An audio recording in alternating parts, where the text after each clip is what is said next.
नमस्कार, India news देख रहे हैं आप। आपके साथ मैं अभिषेक पांडे। बुलेटिन की शुरुआत करेंगे, खबरों का आगाज करेंगे सुपरफास्ट अंदाज में।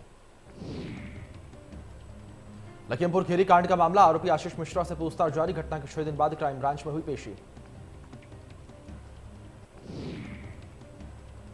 आशीष मिश्रा के समर्थन में कार्यकर्ताओं ने हंगामा किया। इस दौरान मंत्री अजय मिश्रा ने समर्थकों से शांति की अपील की।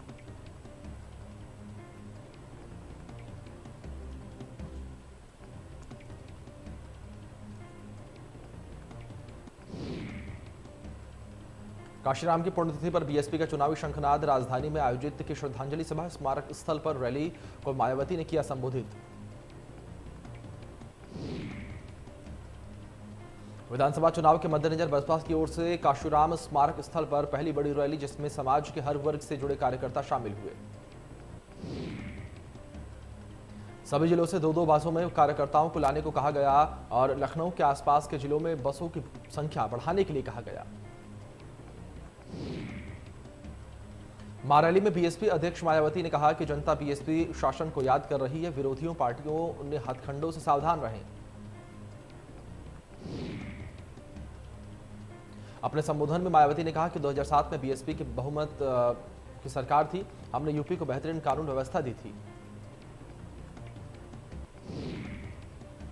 मायावती ने कहा कि बीजेपी को अपना वोट देकर वोट खराब न करें। आगे कहा कि आगामी चुनाव में पूरी ताकत से उतरना है। वहीं कहा कि हमने सर्व समाज के हितों का ध्यान रखा।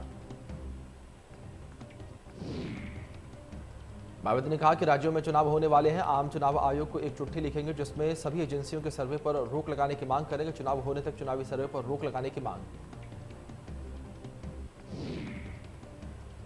मायावती ने अपने संबोधन में कहा कि सर्वे के बहकावे में कार्यकर्ता दूर रहें और चुनावी सर्वे से दूर रहें। सर्वे गलत होते हैं। साथ ही कहा कि बीजेपी को नुकसान पहुंचाने की कोशिश हो रही, बीएसपी को नुकसान पहुंचाने की कोशिश हो रही। किसानों के मुद्दे को लेकर मायावती ने कहा कि बीजेपी के राज्य में किसान परेशान है। देश भर के किसान गुस्से में है। कृषि कानूनों को लेकर किसानों में आक्रोश है। रैली में बीएसपी की अध्यक्ष मायावती ने कहा कि बीजेपी राज्य में गरीबों की हालत खराब हुई और साथ ही कहा कि कोरोना काल में गरीब परेशान हुए। आम आदमी पार्टी पर मायावती पर बड़ा हमला। कहा कि यूपी चुनाव में आपको सबक सिखाना है। साथ ही कहा कि केजरीवाल के फ्री के वादे पर ध्यान न दें।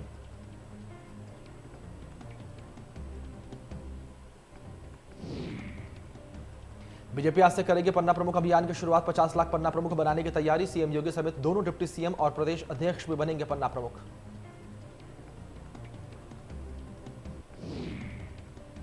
बीजेपी यूपी चुनाव प्रभारी धर्मेंद्र प्रधान का लखनऊ दौरा। योजना भवन में शिक्षा विभाग की बैठक में लेंगे हिस्सा। शाम को चुनावी रणनीति को लेकर होगा मंथन।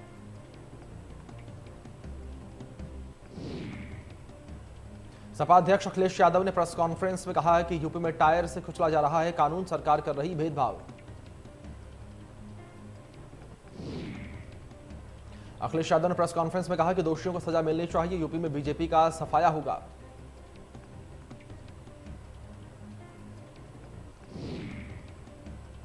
कांग्रेस की राष्ट्रीय महासचिव और यूपी प्रभारी प्रियंका गांधी वाड्रा पीएम मोदी के संसदीय क्षेत्र बनारस में प्रतिज्ञा और शंखनाद रैली करेंगी। वाराणसी चुनाव में बिगुल बजाने आ रही हैं प्रियंका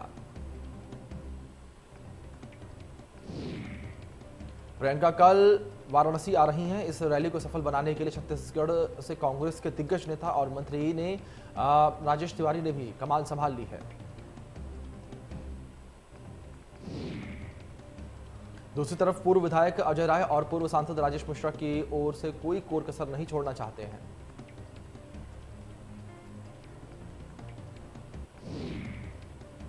राजेश तिवारी ने तैयारी बैठक को संबोधित करते हुए कहा कि निश्चित तौर पर जिस तरह आज यहां महंगाई से त्रस्त होकर मातृशक्ति इकट्ठा हुई है, आने वाले 2022 विधानसभा चुनाव में माननीय प्रियंका गांधी के नेतृत्व में उत्तर प्रदेश में कांग्रेस की सरकार बनेगी।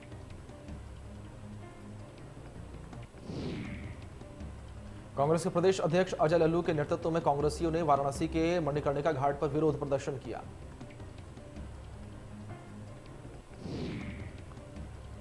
प्रदर्शन के मुख्य रूप से प्रदेश अध्यक्ष अजय लल्लू समेत पूर्व मंत्री विधायक अजय राय, कांग्रेस के पूर्व सांसद राजेश मिश्रा और सैकड़ों की संख्या में कार्यकर्ता मौजूद रहे।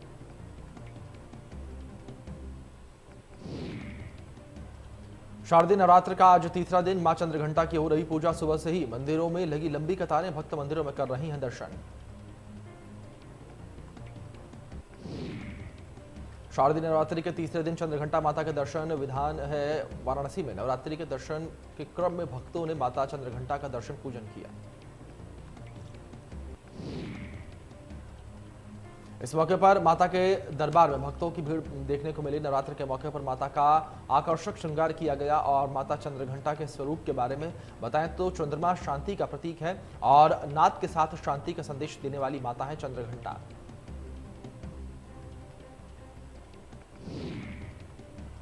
कानपुर में प्राचीन पंचमुखी पनकी हनुमान मंदिर बना अखाड़ा। मंदिर में महंत के ऊपर हुआ जानलेवा हमला।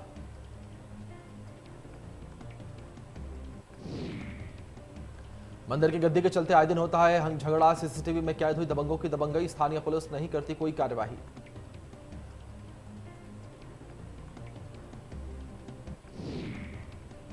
शिक्षा राज्य मंत्री सतीश चंद्र द्विवेदी ने वाराणसी के दौरे के दौरान तीसरा पड़ाव रामेश्वर महादेव मंदिर में पहुंच दर्शन पूजन कर महादेव का आशीर्वाद लिया। दर्शन पूजन करने के बाद शिवापुरी विकास खंड आदर्श ब्लॉक के आधा दर्जन विद्यालय पर तूफानी दौरा कर निरीक्षण किया।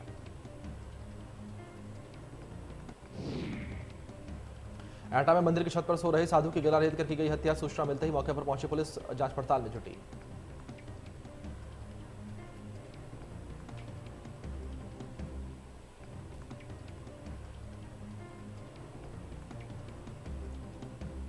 मिली लाश वहीं मृतक के पास मिला कीटनाशक रैपर। पुलिस ने शव को पोस्टमार्टम के लिए भेजा।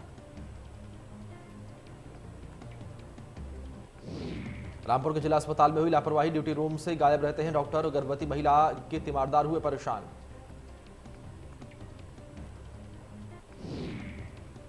पीलीभीत में पुलिस ने जमकर काटा बवाल। सिपाही ने की डीसीएम चालक की पिटाई।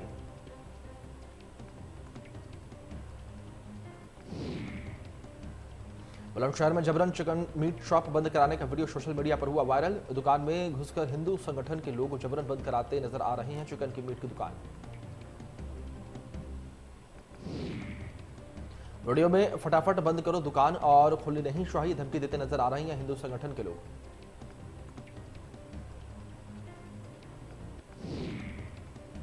अलीगढ़ के वरुण हॉस्पिटल में पीड़ित ने स्टाफ को प्रधानमंत्री आयुष्मान कार्ड दिखाया तो हॉस्पिटल स्टाफ ने कहा हमारे यहां पर प्लास्टिक सर्जरी नहीं है, ना ही आयुष्मान कार्ड वैध है।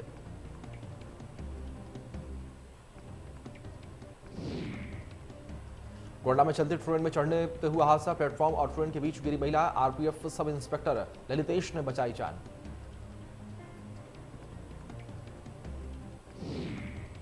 उत्तराखंड के दौरे पर आरएसएस चीफ मोहन भागवत हल्द्वानी के दौरे पर आज दूसरा दिन संघ कार्य की गति और कार्य विस्तार पर करेंगे बैठक।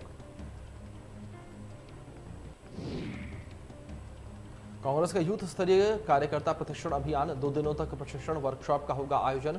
पार्टी के मूल सिद्धांतों की कार्यकर्ताओं को दी जाएगी जानकारी।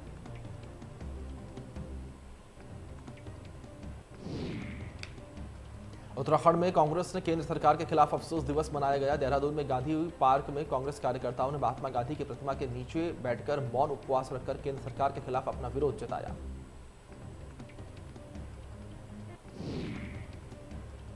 मौन उपवास में शामिल हुए पूर्व सीएम हरीश रावत ने कहा कि मौन व्रत महात्मा गांधी को समर्पित और सत्याधारियों की सद्बुद्धि के लिए रखा गया है।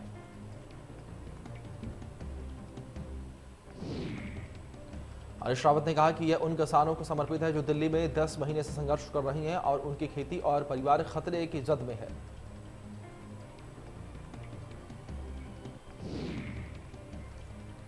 देहरादून में उत्तराखंड के पहले डिजिटल आंगनवाड़ी की शुरुआत हुई है। पीएम मोदी ने नेशनल एजुकेशन पॉलिसी 2020 के तहत डिजिटल इंडिया मिशन की दिशा में उत्तराखंड के लिए आधुनिक परिवर्तन की दिशा में काम करेगा।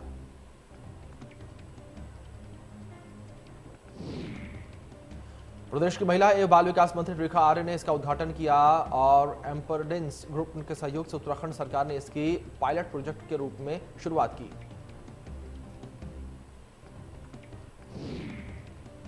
महिला बाल विकास मंत्री रेखा आर्य ने उत्तराखंड की पहली स्मार्ट आंगनवाड़ी शुरुआत करते हुए कहा कि डिजिटल इंडिया मिशन के तहत राष्ट्रीय शिक्षा नीति के तहत यह बड़ी शुरुआत है।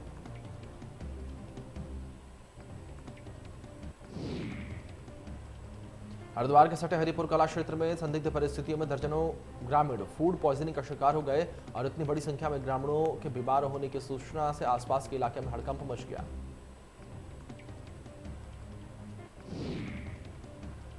कुट्टू का आटा खाने से इन ग्रामीणों की तबीयत बिगड़ी है। हरिद्वार के अलग अलग अस्पतालों में लगभग 25 लोग भर्ती।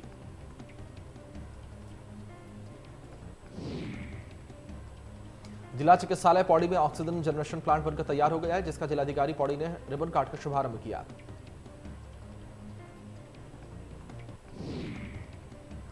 जिलाधिकारी पौड़ी डॉक्टर विजय कुमार जोगदंडे ने कहा कि कोरोना काल में मरीजों को ऑक्सीजन की बहुत अधिक आवश्यकता पड़ रही है।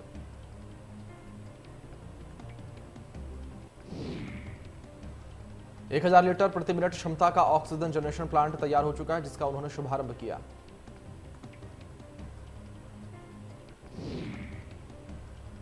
मसूरी नगर पालिका क्षेत्र में बुचड़खाने में अंग्रेजों के जमाने से स्थापित घोड़ा स्टैंड पर कब्जा किए जाने को लेकर क्षेत्र के ग्रामीणों ने जमकर हंगामा किया।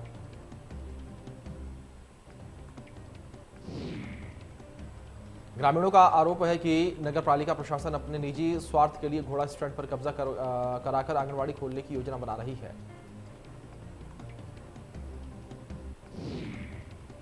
ग्रामीणों ने कहा कि अंग्रेजों के समय से स्थापित घोड़ा स्टैंड से ग्रामीण अपने घोड़े खच्चरों को गांव लाते हैं और ले जाते हैं। उन्होंने कहा है कि नगर पालिका के जनप्रतिनिधि अपने स्वार्थ को सिद्ध करने के लिए घोड़ा स्टैंड पर कब्जा करना चाहते हैं।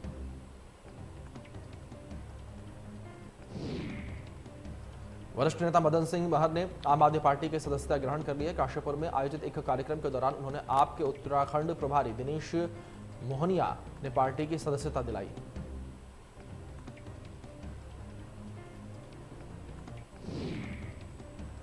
लगभग ये तय हो गया है कि 2022 विधानसभा चुनाव में मदन महर चंपावत सीट से आम आदमी पार्टी के प्रत्याशी होंगे।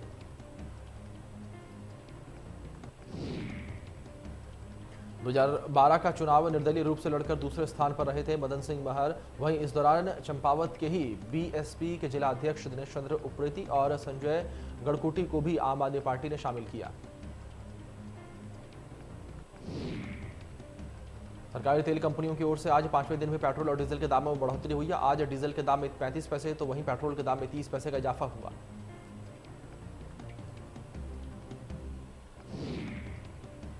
दिल्ली में पेट्रोल की कीमत 103 रुपये 84 पैसे तो डीजल की कीमत 92 रुपये 47 पैसे प्रति लीटर।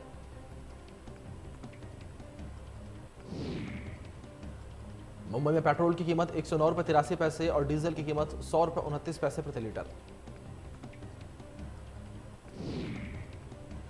कोलकाता में पेट्रोल की कीमत 104 रुपये 52 पैसे प्रति लीटर, डीजल की कीमत 95 रुपये 58 पैसे।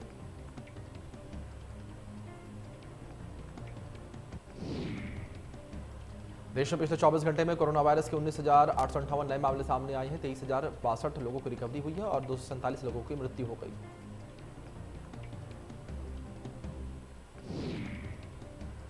महाराष्ट्र में पिछले 24 घंटे में कोरोना के 2,620 नए केस सामने आए हैं। एक दिन में 59 मरीजों की मौत हो गई। महाराष्ट्र में अब भी 33,000 से अधिक एक्टिव केस।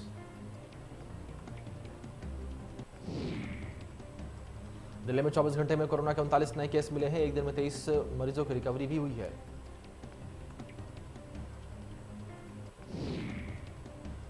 प्रदेश में कम हो रहा है कोरोना। पिछले 24 घंटे में कोरोना के 14 नए केस आए सामने। 8 मरीजों की रिकवरी। प्रदेश में एक्टिव केस की संख्या 289।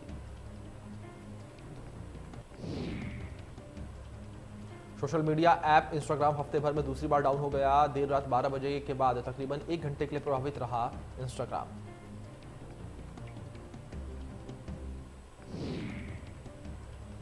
अफगानिस्तान में शिया मुस्लिम नमाजियों के से भरी एक मस्जिद में शुक्रवार को हुए विस्फोट में कम से कम 46 लोगों के मारे जाने और दर्जनों लोग घायल होने की खबर। मुंबई से गोवा जा रहे क्रूज पर मिले ड्रग्स और शाहरुख खान के बेटे आर्यन खान समेत अन्य की गिरफ्तारी के बाद एनसीबी धड़ाधड़ छापेमारी कर रही है।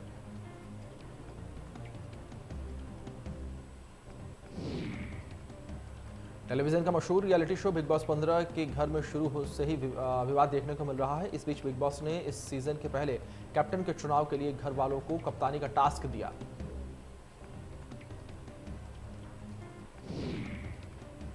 कौन बनेगा करोड़पति सीजन 13 के एपिसोड में अभिनेता रितेश देशमुख और उनकी पत्नी अभिनेता जेनेलिया डिसूजा हिस्सा बने और कैंसर पीड़ित बच्चों के लिए जीते 25 लाख रुपए।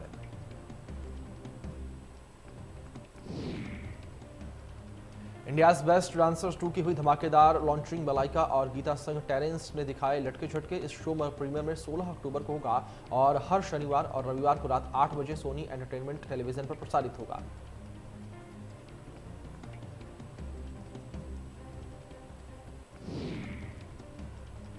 मैंने प्यार की एक्ट्रेस भाग्यश्री बनी सीता। दरअसल अयोध्या के लक्ष्मण किला परिसर में नवरात्र के मौके पर आयोजित रामलीला का हिस्सा भाग्यश्री भी बनी है। इस रामलीला के कुछ वीडियोज और तस्वीरें सामने आई हैं।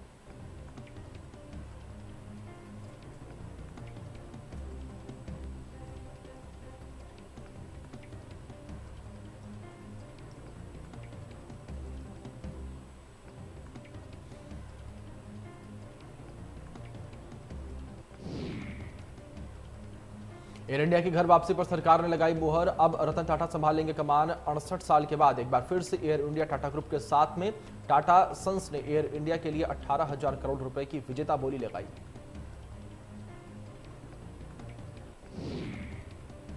त्योहारी सीजन की सेल शुरू होते ही फ्लिपकार्ट स्मार्टफोन और फैशन श्रेणियों में अपनी बढ़त बनाए रखने के लिए तैयार है, जबकि अमेजॉन अक्टूबर-दिसंबर के समय में प्राइम सदस्यों पर निर्भर करेगा। सरकार ने कहा है कि कच्चे और रिफाइंड खाद्य तेलों पर इंपोर्ट ड्यूटी कम करने का